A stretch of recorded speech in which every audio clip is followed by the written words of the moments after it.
काहींकी ओ केउ परिस्थिति रे खाइले आंब टाकुआ अभावी पेट पाई आंब टाकुआ खाइथिले ना ଏହା थिला तांकर नियमित खाद्य। आंब टाकुआरु प्रस्तुत जाऊ खाई दुई जनक मृत्यु परे एहार तनाघना आरंभ हेलाणी केबेठु, किंतु कोनोसी निष्कर्ष रे पहुंची पारिनी एजाए स्वास्थ्य विभाग।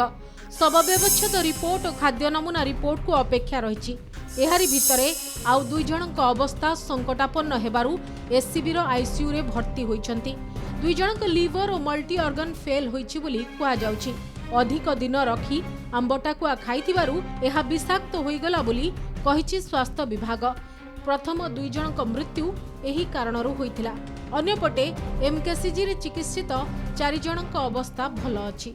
मैंने जोटा कहले दुई जन जोटा रेफर होकर आसते ब्रह्मपुर को सेमानकर आउ टिके अधिका चिकित्सा दरकार कटक को रेफर कराई। कटक रे से चिकित्साधीन अच्छा मल्टी ऑर्गन इफेक्ट अच्छी चिकित्सा चलती। जो दुई जनकर अवस्था प्रथम जो एमकेसीजी रे जोटा कि आम क्रिटिकल कहूँ से परवर्ती अधिका चिकित्सा कटक आस जहाँ क्लिनिकाली कहते जे बर्तमान से जो जीटा पेसेंट एडमिशन होती आपंकर एससीबी को ट्रांसफर होती hepatitis fulminant hepatic failure fulminant hepatic failure due to fungal infection बोली कहते फंगल टॉक्सिन्स से माने जो आंबटाकुआ जाऊ कर प्रथम दिन खाई से किसी असुविधा नाला कि जो रखीदे 2-3 दिन तापर खाइले से most likely fungal growth and that has become a toxic toxic है जेहतु खाई टॉक्सिमिया बेटर ट्रिटमेंट पे जेहतु कटकणा आम आशा करूँ डेफिनेटली ये हेपाटोलॉजी डिपार्टमेंट भी अच्छी से भी देखी सारे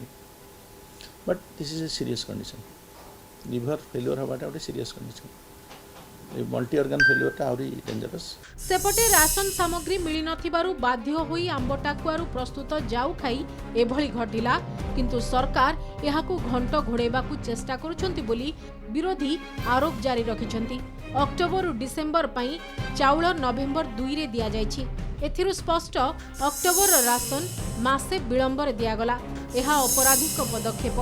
जोगाण मंत्री इस्तीफा दियंतु। और जोगाण मंत्री कहिसंती आंब टाकुआ अप्रसंग। चाउल पर्याप्त परिमाण में मौजूद थिला। आंब टाकुआ पारंपरिक खाद्य खाइबा को मना कले मानंतिनी। चाउल अभाव नुहे बरम बासी खाद्य खाई मृत्यु होईछि। एभली एक संवेदनशील घटना से संपर्क रे ना ओडिशार माननीय मुख्यमंत्री मुह खोलुचंती। सबुठारु विवादीय हेछि माननीय उपमुख्यमंत्री प्रभाती परिडांकर जो बयान जे एठी अपपृष्टि किंबा अनाहार कौनसी अभियोग नहीं। आमे आईसी एक्टिविटी जरिया रे ताकू बहु परिमाण रे प्रचार प्रसार करूछु किबळी भाव रे महिला शिशु कल्याण विभाग माननीय मंत्री बयान। तो दुर्भाग्यर कथा 2 दिन तले खाद्य जोगाण मंत्री जो विवृत्ति देइछंती से विवृत्ति अत्यंत चिंताजनक। मु आज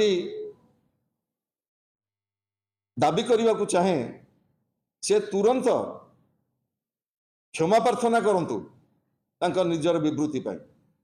आंब टाकुआ प्रसंग गोटे प्रसंग आदौ नुहे। मु थरे कहीदे जे चाउल सफिसीयंट खाई मृत्यु होती कारण से टाकुआटा पारंपरिक खाद्य सी एटा खाती सदाबले ये ट्रेडिशनल खाद्य सेटा को आम मना जिते कले भी से मानु ना सफिसीयंट चाउल अच्छी चाउल अभाव से मरी ना प्रकृत में से खाद्य 3-4 दिन बासी खाद्य खाई पॉइजन हो जाइथिला। पॉइजन खाद्य खाइकरी मृत्यु होती चाउल अभाव मृत्यु होना। आउ दुई आक्रांतक अवस्था संकटापन्न स्थिति रे एणे राशन को नहीं आरोप प्रत्यारोप राजनीति तेजिबार लागिछि। दारिंगबाड़ी ब्लॉक मंडीपंका गाँव में विषाक्त आंबटाकुआ खाई मृत्यु घटना चारिआडे हईचई खेलाई देछि। भुवनेश्वर कैमरा पर्सन मानस रवींद्र विश्वजित प्रदीप नायक रिपोर्ट नक्षत्र न्यूज।